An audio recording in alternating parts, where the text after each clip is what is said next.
देखिए, इस वीडियो में हम आपको गुप्त ऊष्मा के बारे में बता रहे हैं। चलिए एक चीज़ हम आपको बताते हैं कि जब भी हम किसी वस्तु को गर्म करते हैं, ठीक है, जब हम किसी वस्तु को गर्म करते हैं तो क्या होता है, जब भी वस्तु को गर्म करते हैं तो ये वस्तु जो होती है वो ऊष्मा को ग्रहण करती है। अगर m द्रव्यमान की वस्तु है, एक सिंपल सी वे में जाइए कि जब हम वस्तु को गर्म कर रहे हैं तो जितना द्रव्यमान बढ़ेगा उस हिसाब से ये ऊष्मा लेगी। मान लीजिए एक निश्चित ताप तक हमें गर्म करना है इसको, मान लीजिए इसे 100 डिग्री सेंटीग्रेड तक गर्म करना है, ठीक है। तो अगर ये वस्तु का द्रव्यमान कम है तो कम ऊष्मा में ये 100 डिग्री सेंटीग्रेड पहुँच जाएगी, इसका टेम्परेचर 100 डिग्री हो जाएगा।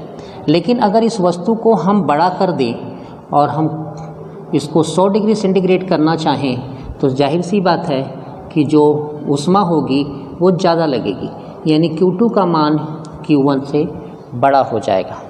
ये बात समझ में आ रही है आपको?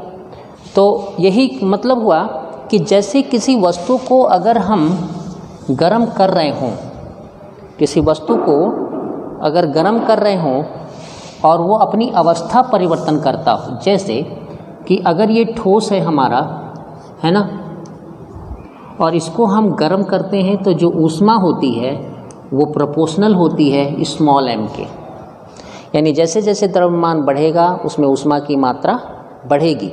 तो जब हम ठोस को कोई ऊष्मा दे रहे हों और उस समय ये एक प्रोपोर्शनल आता है कि इसकी जगह हम एक L कांस्टेंट का प्रयोग कर सकते हैं, और ये जो L कांस्टेंट है आपका, L जो नियतांक है, इसे हम कहते हैं वस्तु के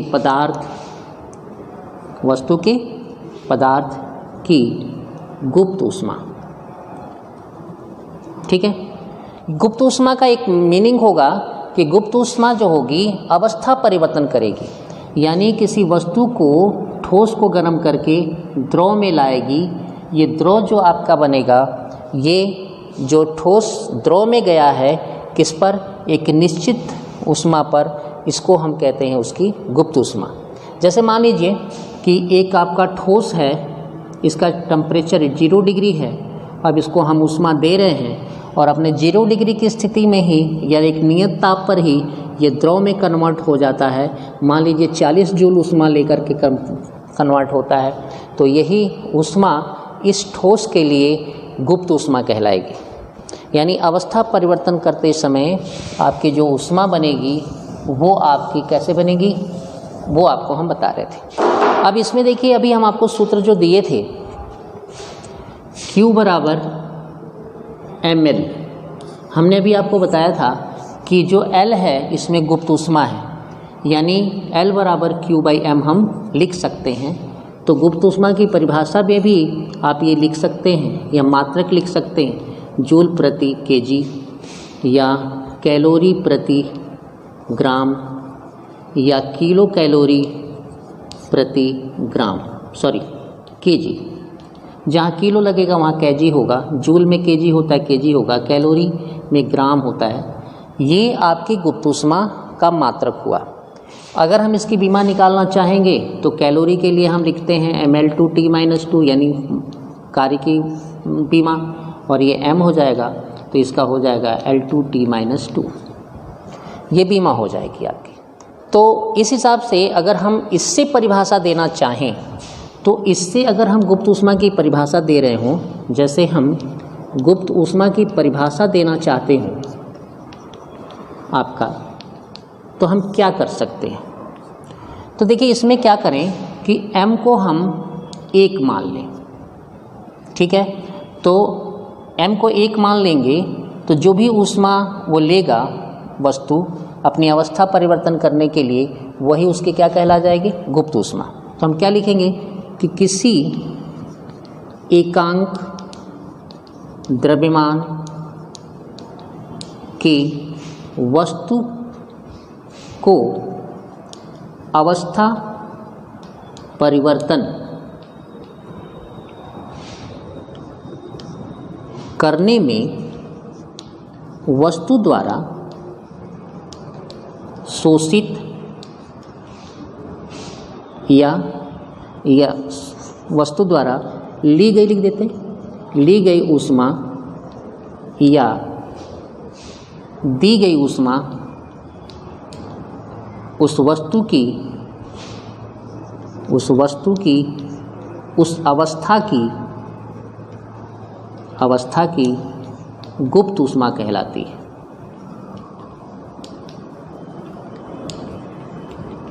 हम क्या कहना चाहते हैं आपको ये ज़रा ध्यान से समझिएगा।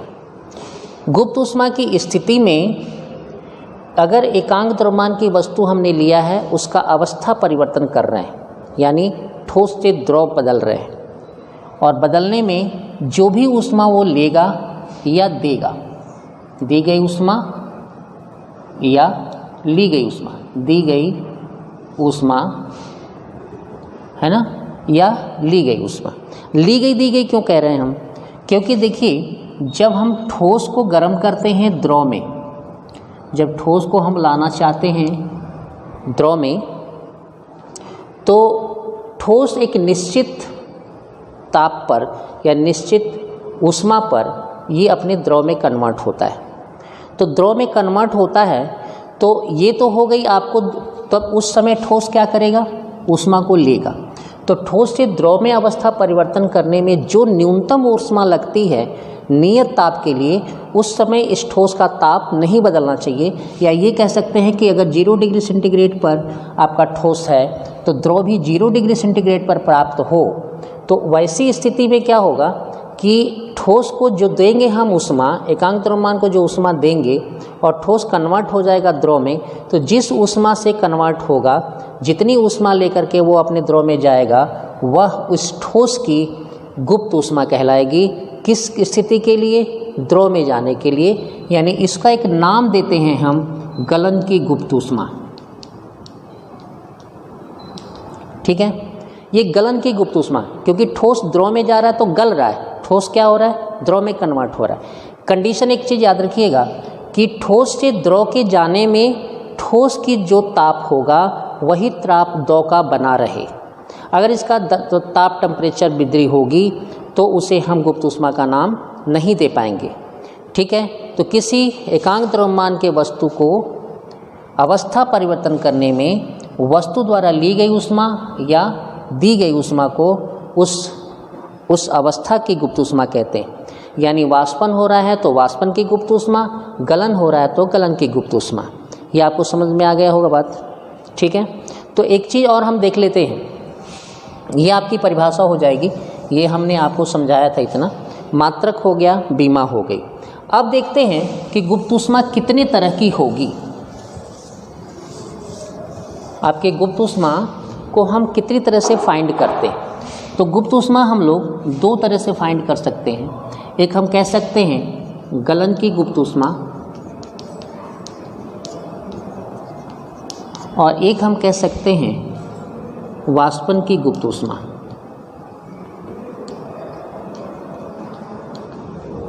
ठीक है, तो इसको अगर आप ठीक से देखें तो इसमें भी आपको समझ में आएगा।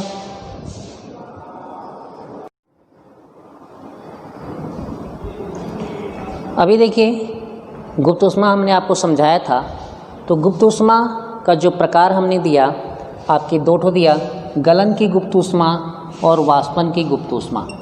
थोड़ा ध्यान से समझिएगा, कंडीशनल है इसलिए थोड़ा सा ध्यान से होना चाहिए।